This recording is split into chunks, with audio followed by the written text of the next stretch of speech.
Welcome to a very special inaugural edition of the West Wing Week, your guide to everything that happened at the 57th presidential inauguration.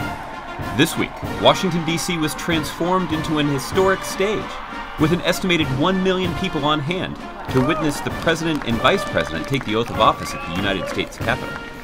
Through it all, West Wing Week was there, from the terrace of the Capitol to backstage at the balls. America, take a moment to look back at where we've been this week for this special edition of West Wing Week, January 18th to the 24th, or Behind the Scenes Inauguration 2013. I'm doing great. I'm ready to work. On Saturday, the First Family kicked off inauguration weekend by participating in the National Day of Service, helping out in the construction of some new bookshelves at Burrville Elementary School in Washington, D.C. I hear reports that the very young people did some really good work, and some of the older folks like me who it hurt getting our knees kind of bending down a little bit. This is really what America's about. This is what we celebrate. This inauguration, it's a symbol of how our democracy works and how we peacefully transfer power. But it should also be an affirmation that we're all in this together and that we've got to look out for each other and work hard on behalf of each other. Then came the kickoff event of Inauguration Weekend, with the First Lady and Dr. Biden honoring military families at the Our Children, Our Future concert, where families of active duty, reserve, and retired service members got a chance to catch performances by some of America's top artists. Sunday was officially the last day of the president's first term and the first day of his second term. In the morning, after the vice president had been sworn into office, the president traveled to Arlington National Cemetery, where he met the vice president for a wreath-laying ceremony at the Tomb of the Unknowns. Later, in accordance with the Constitution, the president was joined by Chief Justice John Roberts in the Blue Room, where he was officially sworn in just before noon.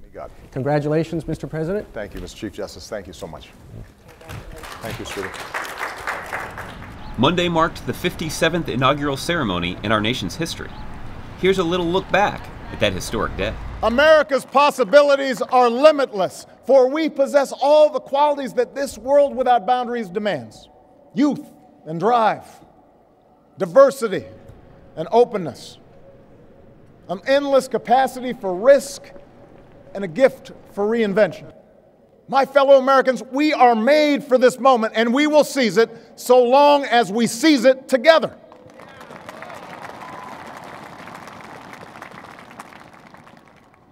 For we, the people, understand that our country cannot succeed when a shrinking few do very well and a growing many barely make it. We believe that America's prosperity must rest upon the broad shoulders of a rising middle class.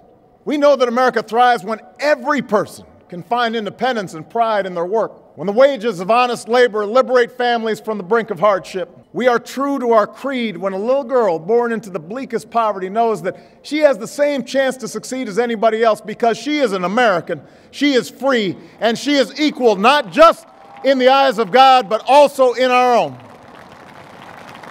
That evening, it was time to celebrate. First, at the Commander-in-Chief's Ball, where, yes, the Commander-in-Chief dialed in troops serving in Afghanistan via video teleconference. Thank you very much for having us here at your party. Congratulations. The First Lady then joined the President on stage for a first dance, serenaded by the one and only Jennifer Hudson. They then visited the inaugural ball, where they got the dancing started at that party and had a chance to thank the many talented musicians who were there to perform. All right, now we got to do the move. On Tuesday, the President, the Vice President, the First Lady, and Dr. Biden attended the 57th National Prayer Service at the National Cathedral, where leaders of a wide array of faith traditions gathered to pray for our nation and our leaders. We must all learn to live together as brothers and sisters, or we will all perish together as fools. Then the President and First Lady reprised a tradition that began in their first term, a special surprise greeting for guests on the White House tour. Hey, just wanted to say hi to everybody. Good to see you. You're in Malia? Thanks for postponing.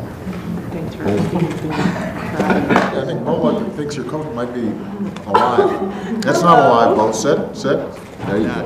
It was a very cold day out there, and many times I was like, I should just turn around and just go, and it'll just come another time. And so happy I did it, and it's amazing. Oh my goodness. He gave me a hug, and I just forgot what's going on. This is January, and I can say that this is a great year. That night, the President and First Lady got a chance to thank staff and volunteers at a party that marked the end of the 57th inauguration. Thursday marked the arrival of the first snowfall of the season in the nation's capital, while the White House continued a series of conversations on Google+. This time, it was Vice President Biden who hosted a fireside hangout, a 21st century take on FDR's famous radio addresses, to talk about reducing gun violence. And so make your voices heard. That's one of the reasons I wanted to be in this chat. There's tens of thousands of people listening to this. I don't care which side of the issue you're on. Later, the President appeared in the state dining room to introduce his nominee to be the chair of the Securities and Exchange Commission, Mary Jo White, and to announce that he'll renominate Richard Cordray to run the Consumer Financial Protection Bureau. Both Mary Jo and Rich have the experience and passion which they'll need to implement Wall Street reform and stand up for American consumers in Washington, D.C. To find out more information on any of these topics or to see complete videos of these events, go to whitehouse.gov. And thanks again for checking out your West Wing Week. This is going to protect our hands even more. So these are gloves for your hands. What do we protect our hands from? The stain will actually stain your hands. From the special. So when I put my hand up tomorrow, they'll be able, or on Monday, they'll be like, hey, how come he's got... Just don't be a white square. How come he's Walnut?